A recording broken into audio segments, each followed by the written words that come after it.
what sort of world your kids are going to be in or have to be a part of is really challenging for a lot of people. And growing up, there were a lot of things I was told, well, that's just how it is. And then the world changed, and that's actually not how it is. I remember things like, well, you have to know how to do this because you're not going to carry a calculator around in your pocket all the time. Right. And of course, we kind of do. Here we are. And now I'm hearing the same thing around AI. Like, well, how will kids learn to do this if an AI does it for them? And it's like, I think the AI might do it for them for a really long time. I think that just might be the future now.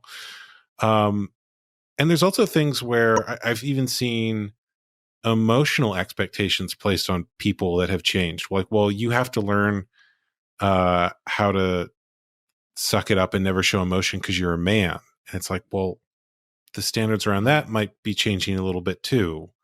So I guess I'm also curious how it is you calculate the world that your kids are actually going to be in and what's going to be important in that world when the world that they go into might be different than the world we were raised in. That is very subjective to because we don't really have a way of knowing, right? Like the 90s, we went from not flying to being on the moon in about 60 years, a little bit over 60 years.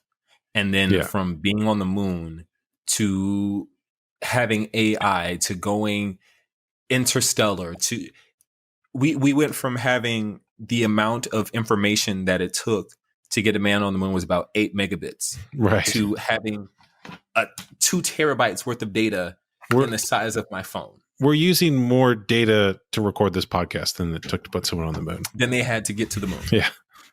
A TI-81 had more information on it than what it took to get to the moon. So there's no way of knowing.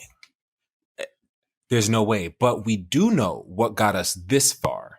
And what got us this far as humans is what I said before, the ability to critically think, to have a risk analysis, effectively communicate, self-calming, self-regulation, and empathy. Those things got us to where we are today. Having those skills, if everything shut down in the world and we went back to primitive life, those 5 skills could get us back to where we are currently.